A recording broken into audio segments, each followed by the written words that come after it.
Hello, good morning. Today our guest is Professor Clifford Thies.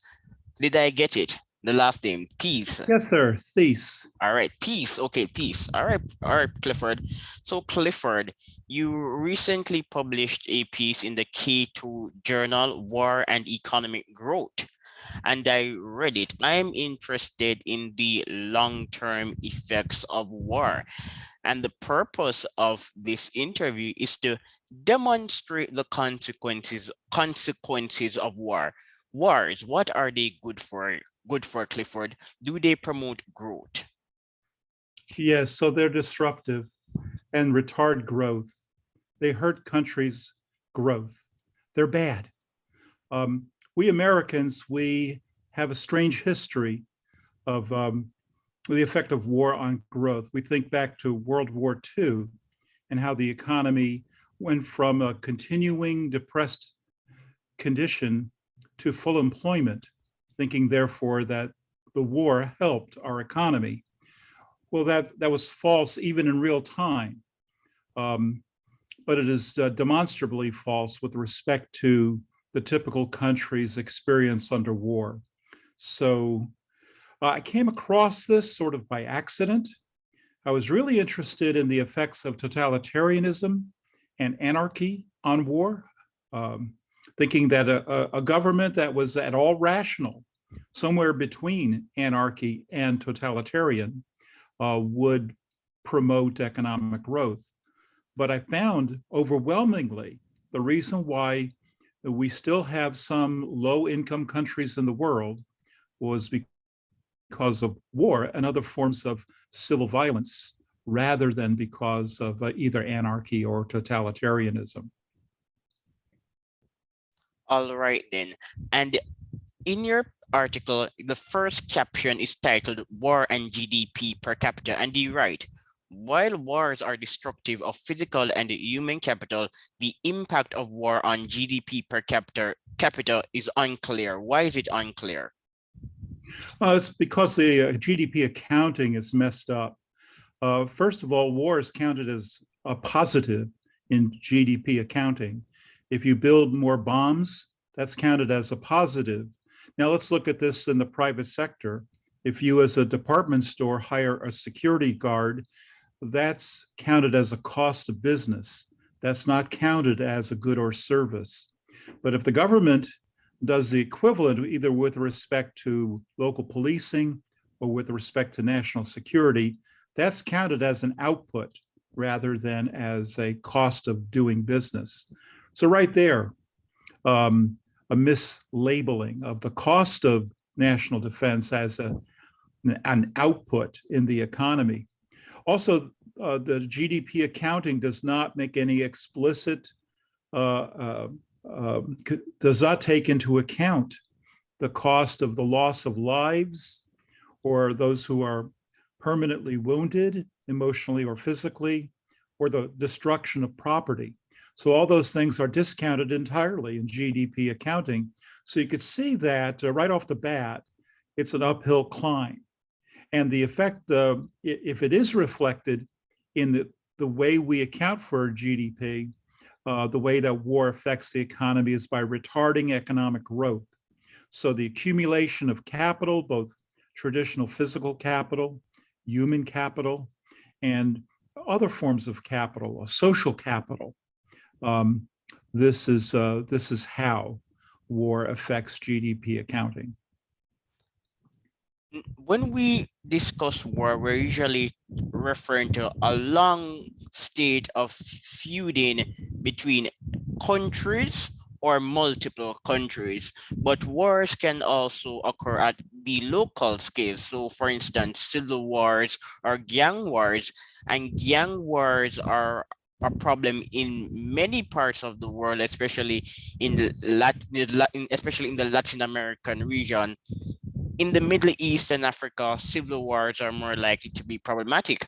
But the cost of these wars are just astronomical. So one study, this study measured Jamaica. One study noted that from 1972 to about 2013, Jamaica lost billions of dollars due to crime, and the figure quoted was actually quite large. I can't remember the exact figure, but was the research was produced by someone at the University of the West Indies in the Caribbean. So wars do have a major toll on the economy. Yes, so we have accomplished something of a trick in the democratic countries of the world and mostly replaced violence with voting. So we can non-violently change our government. So at least in the Hayek tradition, the justification of democracy isn't not that the majority is right, they might be, but that majorities can change. And so if we have a disappointing government in terms of its actual performance, we might suspect that we'll have a change of government, a peaceful change of government. So replacing civil wars or violent struggles for power, often predicated on ethnic differences and religious differences, but sometimes based on a control of resources, like in Angola, when a big oil producing country, which featured a very long war following their long war of independence. So this is a good thing, but we haven't totally accomplished that. The establishment of the rule of law, as opposed to the rule of power, is an ongoing project of the human race. And earlier you noted that we often count war as an expense in business, but in the government, when governments are waging war, they count it as a plus. And this is Right. done because when you're accounting for war as a plus, you're not controlling for the value that you're losing due to the war. That is right. And in my paper, I did not recalculate GDP. I used the traditional calculations. So I was showing, despite the system of accounting we have, that wars are destructive of economic growth. And Clifford, another argument in favor of warfare is that due to wars, we have created innovation, so like the radar and some medicinal products, for example. But as I noted in a recent piece for the Mises Institute, these effects are adventitious, they're random. One product applied in war serves a purpose and it can be transferred to the private sector, but there's no guarantee that a product created to advance the objectives of warfare will be useful in the private sector. Right. That's there are these opportun I don't know if opportunities, random events, which the private sector opportunistically uses or applies to a peaceful use, meaning by peaceful use, a use that serves consumers. Um, yeah, we often gave the example of Tang, Tang. I don't know if you've had any Tang recently, but this came out of an effort to create a drink for astronauts in outer space. Well, that's not why we were going to outer space. But since we've done that, maybe the impetus of that was East-West conflict, and maybe another part of the impetus was true scientific curiosity, not only on the part of the scientists involved, but the general public that supported these programs.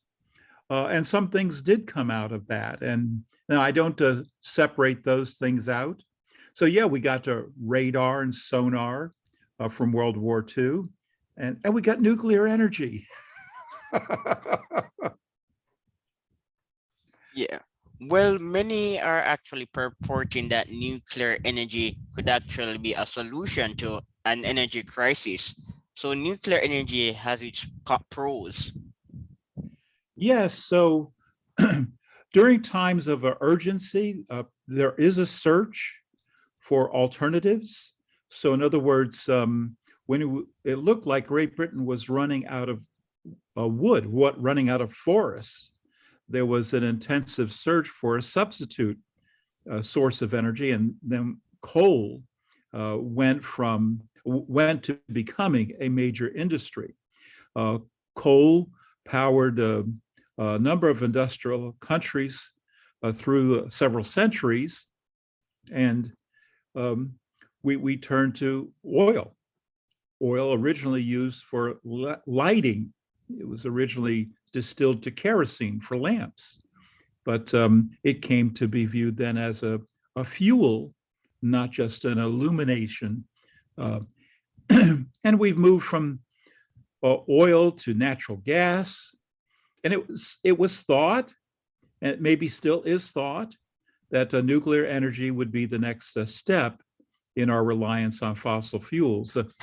We were supposed to have run out of fossil fuels a long time ago. If we did, we wouldn't have the carbon dioxide in the atmosphere that we're now concerned with. So I guess one way or the other, we're either going to run out of it or we're going to use too much of it along the way.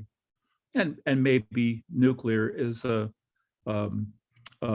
solution or a solution to the problems we have, at least eventually we'll have, with respect to fossil fuels. Clifford, do wars affect trading relations? Yes, so what war does is it turns people against each other. And this means that human relations, and commerce is a human relation, it becomes degraded. So with the warring faction within a country, the normal course of social evolution is for trade to take place because of the gains from trade, because of the profit, if you will. And then if you want to put it this way, for the greed to overcome the hate between us. Or conversely, this is the way David Ricardo viewed trade. He thought that following the Napoleonic era in Europe, there would be an opportunity through trade to bring together a universal society of nations. And maybe after that, maybe after trade based on economic gains comes fraternity, appreciation of your customers and your suppliers, and maybe even eventually comes love. So the natural course of social evolution should be for us to be brought together. And another thing about trade, we economists have always been for diversity. We call it specialization in trade with David Ricardo and then his predecessor, Adam Smith. So it's our differences that give us opportunity to specialize in trade. And whether these differences are in the mineral deposits in our country or their climate, some being temperate, other being tropical, or the state of social evolution, whether one country is relatively wealthy and the other country just getting started in the accumulation of wealth, or one country's people being culturally disposed to being creative, and another country's people more disposed to working and saving. So you think about those mix of things. We have a lot of internal opportunities for trade because of being such a vast and diverse country. But even we have a lot to gain internationally from trade.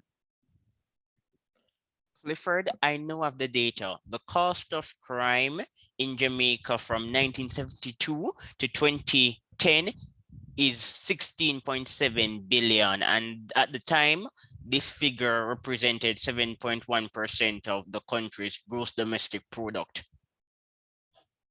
Well, that's just awful, isn't it? Yes, it's quite awful. Crime accelerated in the 70s because of garrison politics. If you go on Google Scholar and Google Right. garrison politics, if you're not following Jamaican history, you'll get a flurry of books written by people across the globe. So garrison politics basically means that politicians and criminals have a toxic relationship. So Jamaica moved away from, I'll call it a dalliance with socialism, and it's been making Jamaica good moved. progress in recent years. Yes. So when the GLP-1, the election around 2006, around 15 or 14 years ago, the JLP would return to office, and the then Prime Minister Bruce Golding approached the IMF, and the IMF wanted Jamaica to implement public sector reform, pension reform, and tax reform. But the Right. program stumbled. The PMP won in 2011 and lost in 2016.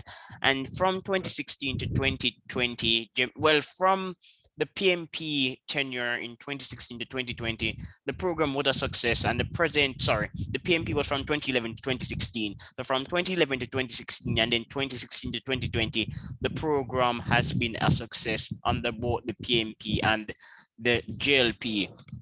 The IMF program is really a legislative program. It focused more on qualitative targets than quantitative targets. The quantitative targets are important, but a country like Jamaica is in need of legislative reform. So under the IMF, Jamaica passed a new insolvency law. There was a security interest in personal property. The also under the influence of the IMF, Jamaica created a fiscal rule. So because of the IMF, the reforms are no more impressive, but the economy is still in the doldrum.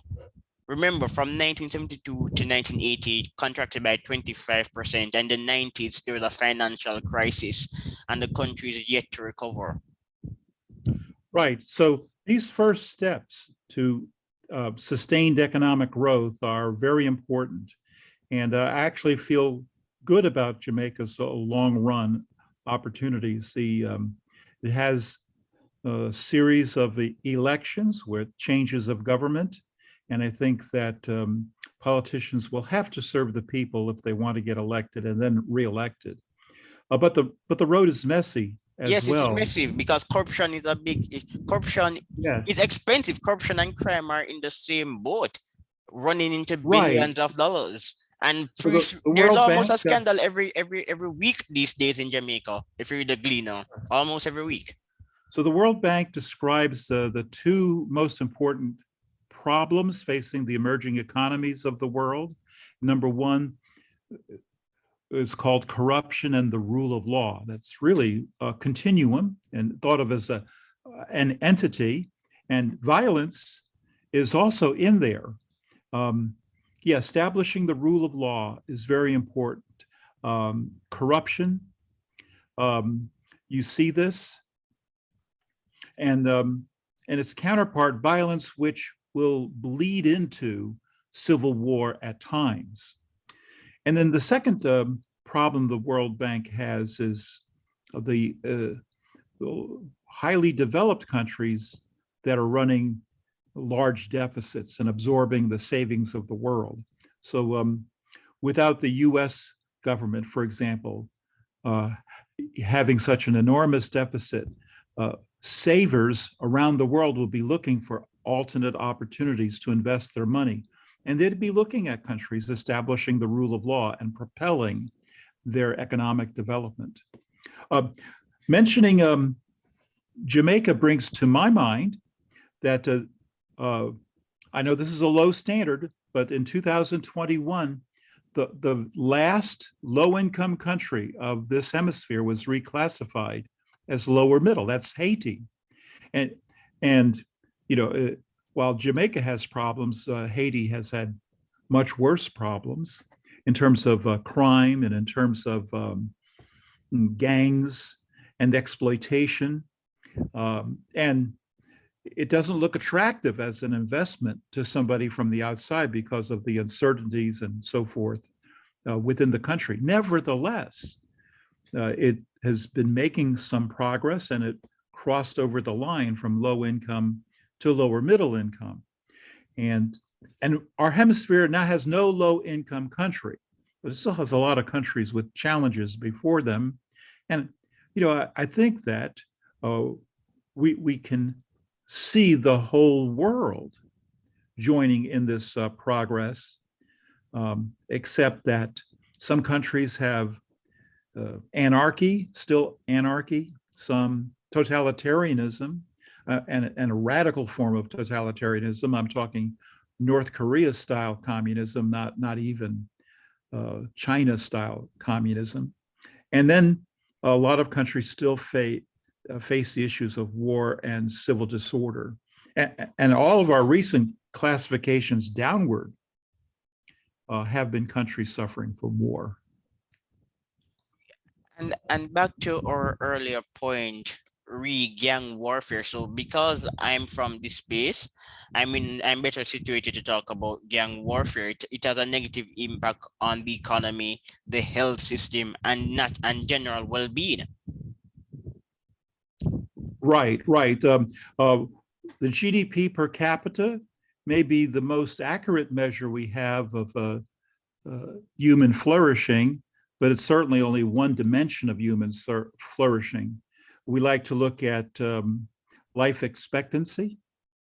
And then formerly, we also looked at literacy rates. And now we have a focus on uh, educational attainment. So this expands the list somewhat to concerns for human flourishing. And because you mentioned human flourishing, I have to enunciate this point. Post-traumatic stress disorder. In America, US veterans, many of them suffer from psychological problems after leaving the army, and Right. this adversely affects their ability to find a new employment, and also affects their relationship with family members. So the social cost of war is yet to be truly calculated, but it is expensive. So I was grappling with how to actually measure the cost of war. Nowadays, advanced armies are able to patch together seriously wounded soldiers and reduce the number of fatalities. And I thought that's no longer an appropriate measure. Fatalities. You have to look at people who have severe injuries as well. um, the whole impact of post-traumatic stress disorder has been interesting. It was a generation ago that we started to look at physical disabilities as, this is a person has a physical disability. It's hardly ever is it contagious. Is if we can make reasonable accommodations for these people to enter the mainstream of life and be productive citizens, we should do that. We put that into law, and the American people embrace that. I've seen similar approach now to post-traumatic stress disorder.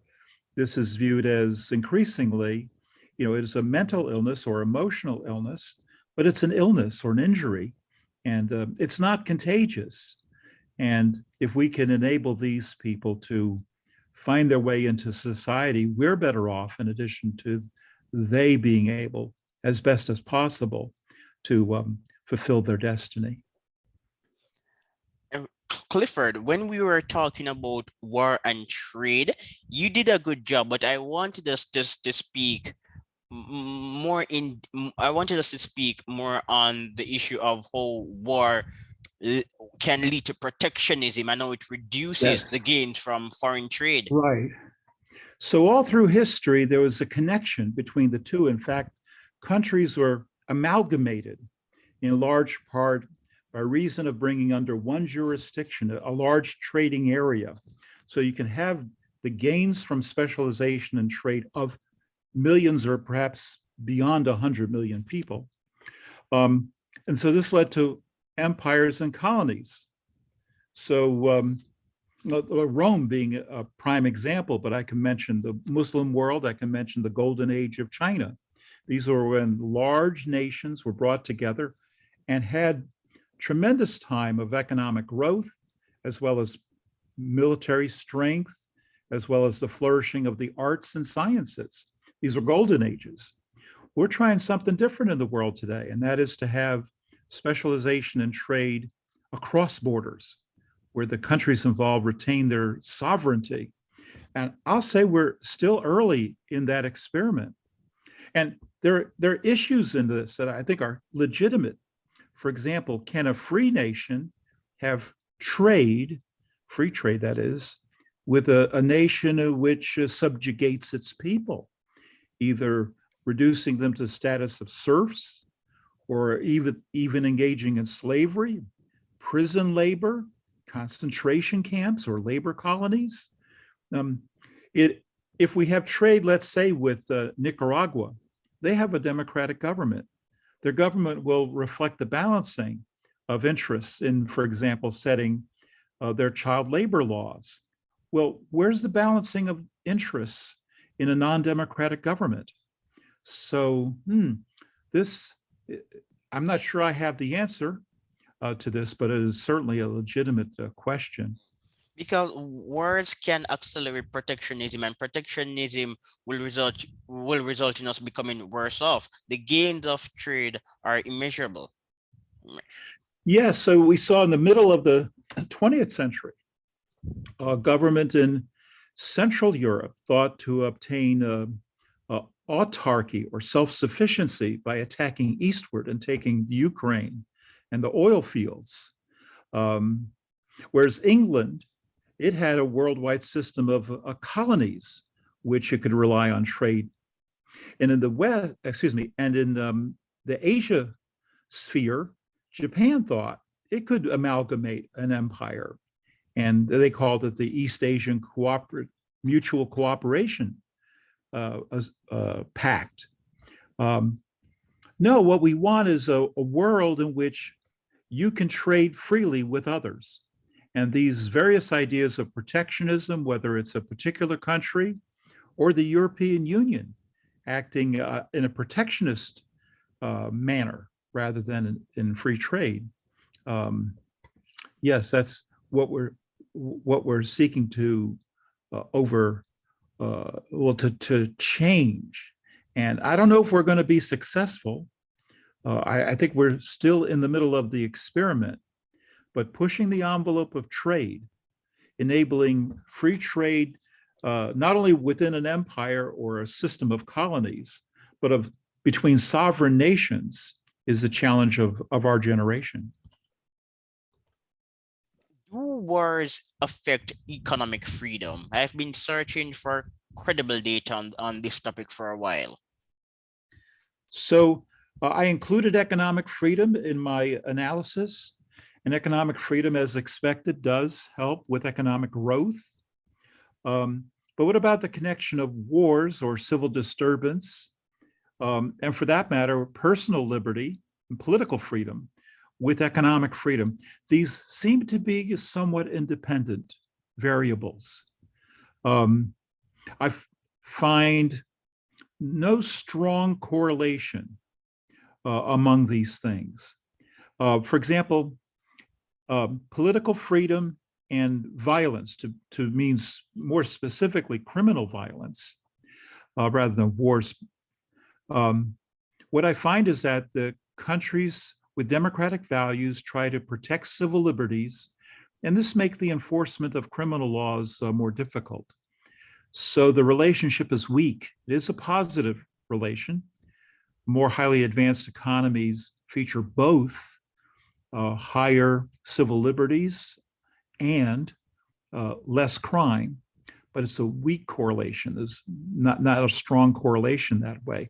A lot of countries not democratic really suppress crime with their approach to law enforcement, not being restrained by civil liberties. So do we want to be like, let's say, Singapore with strict law enforcement, or do we want to be like New Zealand, which achieves a low crime and at the same time has a police force that's not armed? You know, this is, I don't know that a country can pick column A or column B. It's more like a social evolution. There is a paper titled Relationship Between Economic Freedom and Conflict in the Balkan Region. It's an old paper published in 2013 by European academics. However, the conclusions are a bit tentative. They argue that there's a positive relationship between economic freedom and economic growth, but they do not directly state that wars undermine economic freedom. Actually, the evidence tentatively points to the reverse. Right. So these relationships are weak. What is a strong relationship is economic freedom and growth. War and economic growth was a disaster area before my study. My study was in part because the empirical work was all over the place. Nobody could find anything systematically. And mine was the first study, I think, that really hits the nail on the head. And that was because I had an enormous database and a really good measurement of war. So yes, some of these relationships are pretty clear, like economic freedom and economic growth. Others are weak, like the correlation between economic freedom and conflict, or between civil liberty and crime, or for that matter, economic freedom and political freedom.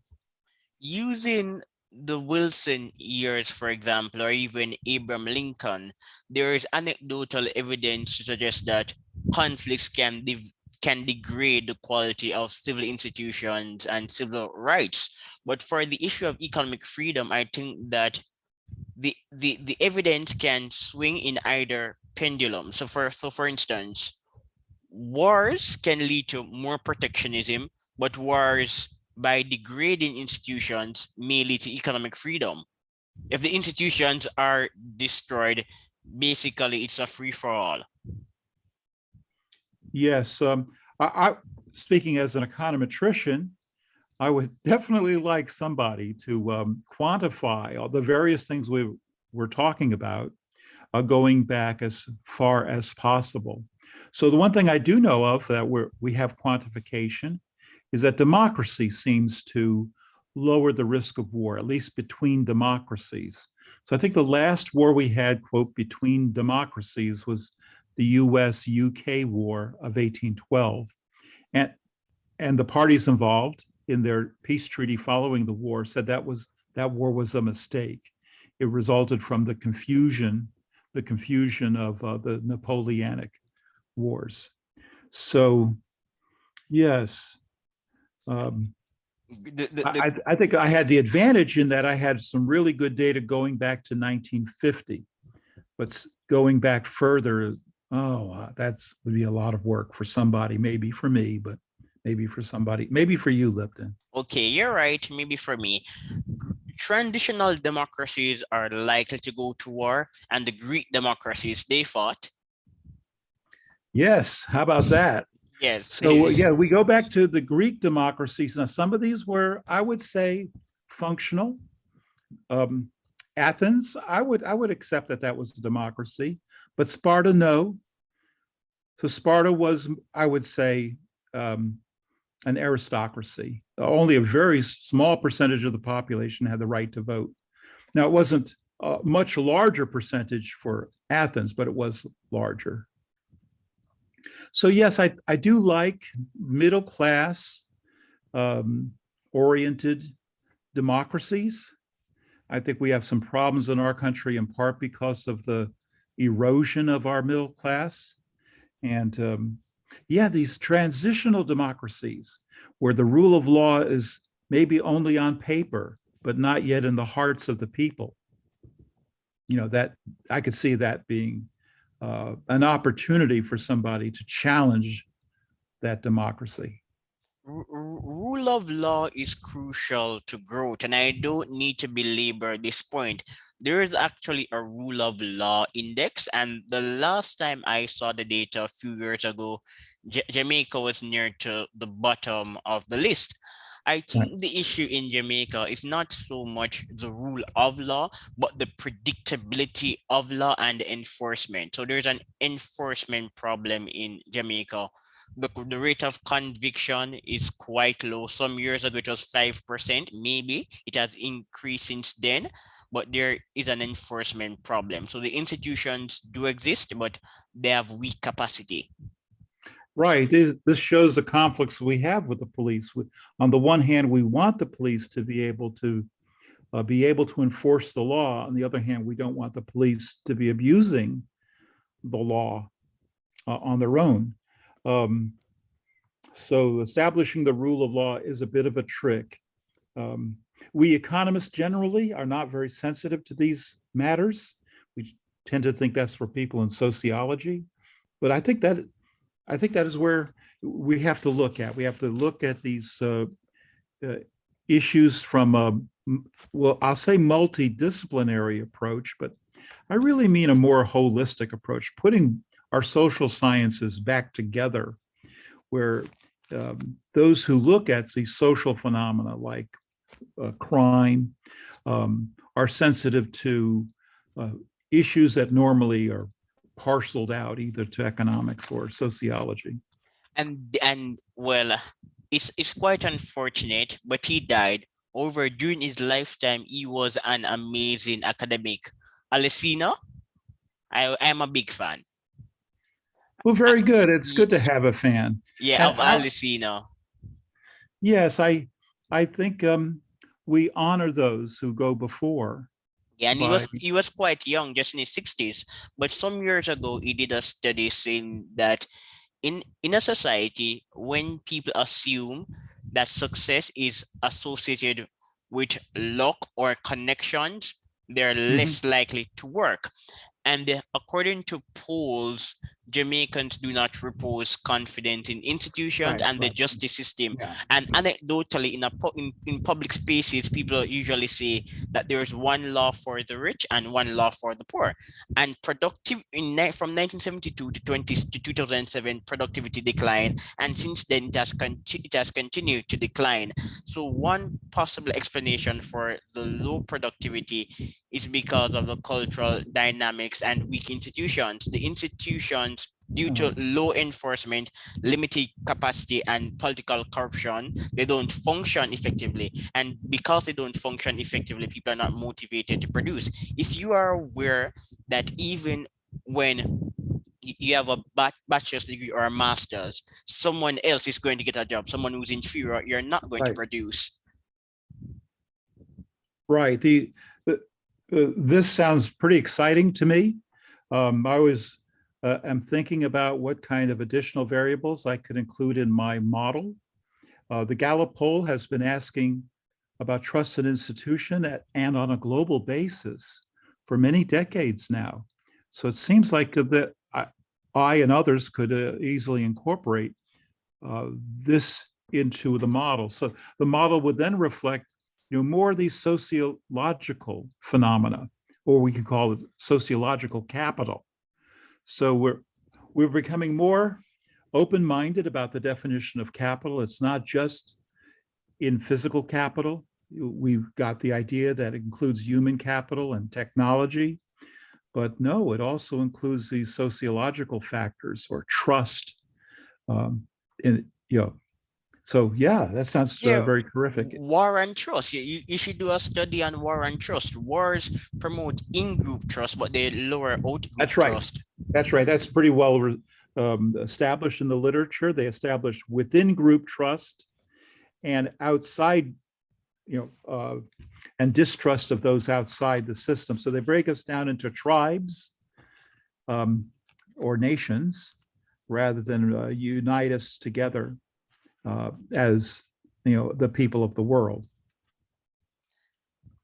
And Clifford, rushing the argument in relation to the opportunity cost of war. So remember, people will say because of wars we have innovations, but in my article for Marriages, I said that many of these innovations could actually be mediocre substitutes because they were never driven by science or commercial impulses.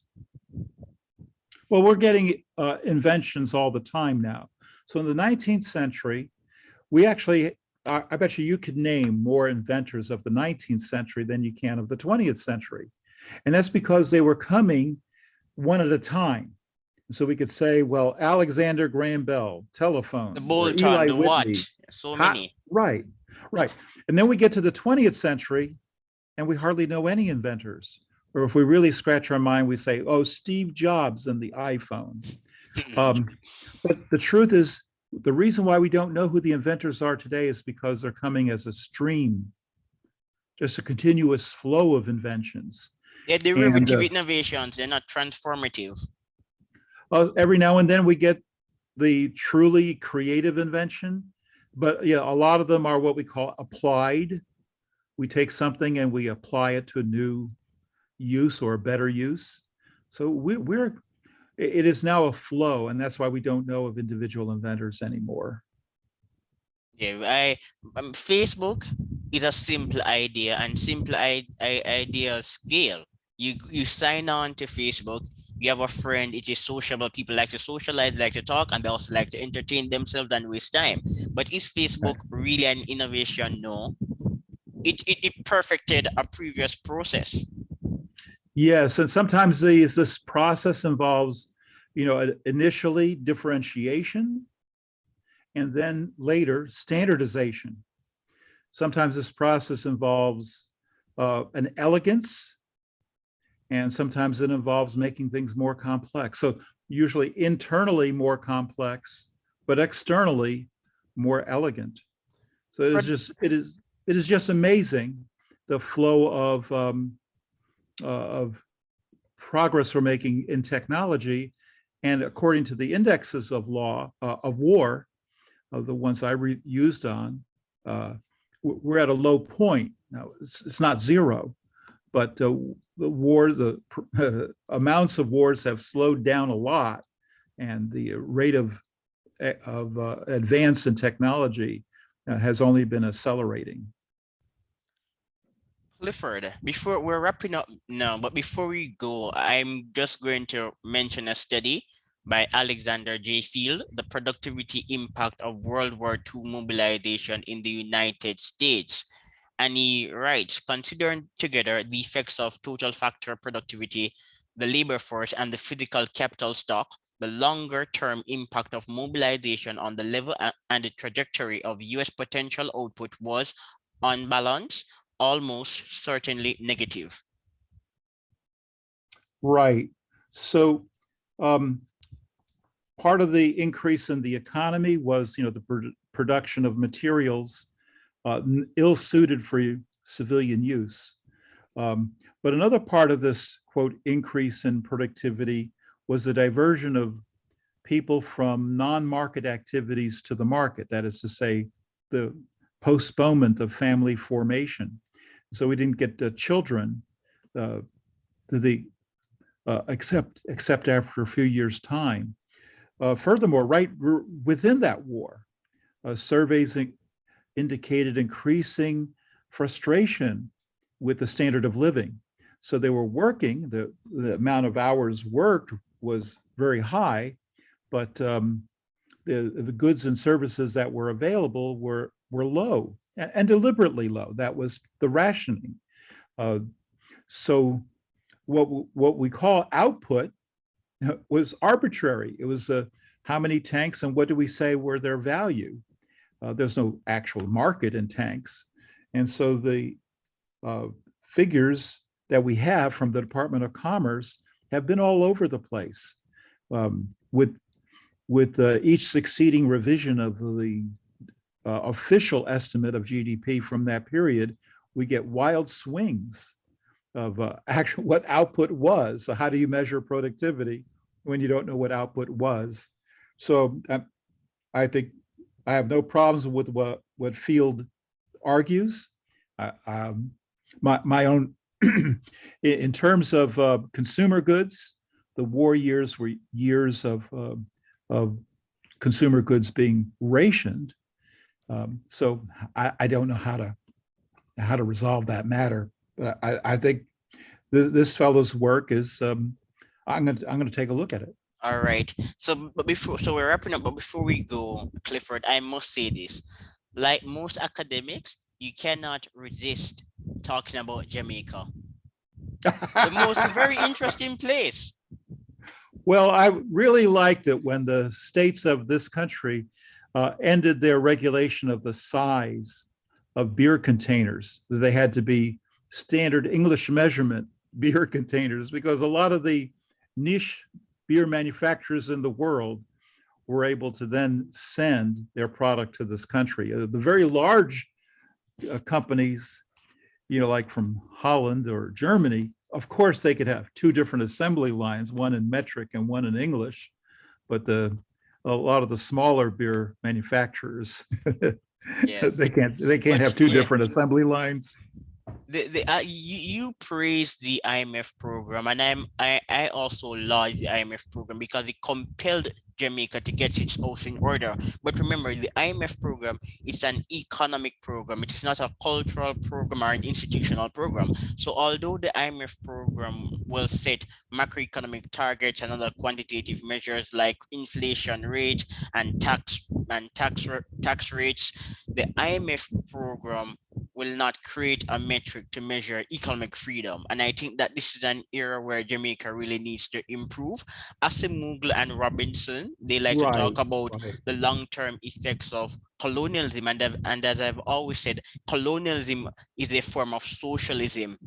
And the British, when they were in Jamaica, they created regulatory bodies to reflect European socialism. And one of the manifestations today is an agency called JACRA. And JACRA is simply an extractive government agency that's penalizing agricultural producers. It's establishing a it's establishing various controls in imports and prices. There are still price controls in agriculture in Jamaica, and the IMF program will not address low hanging fruits of this nature.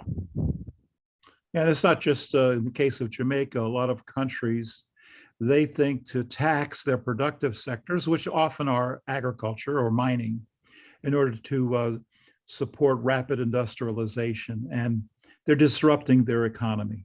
Yes, they're actually disrupting their economy. And again, more data from the IMF. East Asian industrial growth was driven by the quality of their exports, not tariff. Oh, Tariffs I agree weren't with that that. The crucial. East Asians have a lot of strengths. Um, they they embrace working and saving. Our strength here in America is creativity. Yes, I'm not individualism and risk tolerance. As I said to someone in a right, WhatsApp right. I'm not group. saying we should be like the East Asians, but maybe in some ways we can embrace what's working for them. And then if you're talking about a, a Caribbean island, we're talking of mixing life with leisure. That's another, it could be paradise if it's working well. Life with leisure. I'm laughing because in Jamaica there's a sign saying Jamaica made for fun, and an academic was being interviewed by a Canadian publication, and he said that Kamala Harris, her father, is from Jamaica, and Jamaica as an informal culture. And that's a problem. Jamaica is not perceived as a business destination, it's a place you venture to have fun. So Travel and tourism, tourism is maybe the biggest industry in the world. yes, yeah, I made that point to Professor X, Professor X of GMU, that leisure is a major industry, but countries need other support industries, ICT, biotechnology, manufacturing, whatever. You cannot build an economy on entertainment, and entertainment is also a business. So Hollywood is a business, Bollywood is a business, Nollywood is a big business. So Jamaica would have to transition from just having entertainment or providing entertainment to creating a business model for entertainment.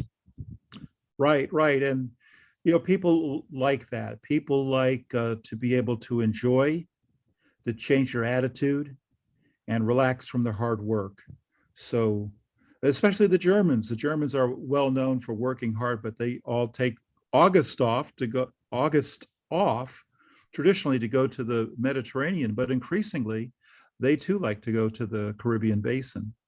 Yeah, but Barbados is a stellar example of a successful country in the Caribbean. Barbados is the first country in the world to create a metaverse embassy.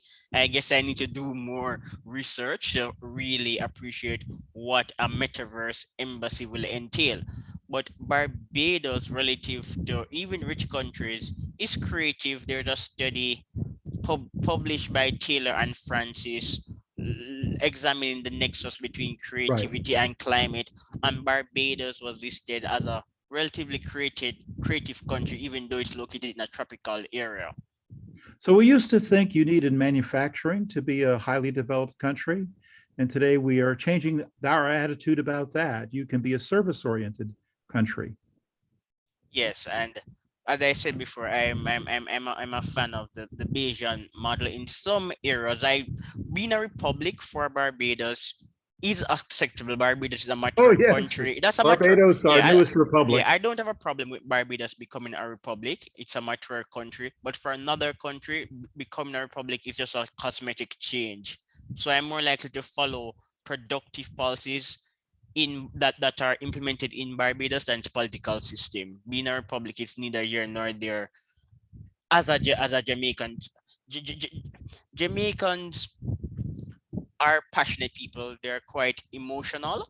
So many of them are unlikely to follow Barbados' trajectory in the metaverse, but they will talk about becoming a republic and divesting Jamaica from the Queen. I don't have time for these sentimental talks. Yeah. Well, Yeah, but we'll return to the sentimental talks at some other time. yes, but it was a pleasure to speak to you. We were supposed to talk for about 20 minutes, but you're just so irresistible. I had to continue. I thought we'll just take it the way it goes. So thank you there. Thank you very much, Lipton, and a happy new year to you and to all of your viewers. Yes, you too, Clifford. Thanks for coming on. All right, bye. Okay, bye-bye.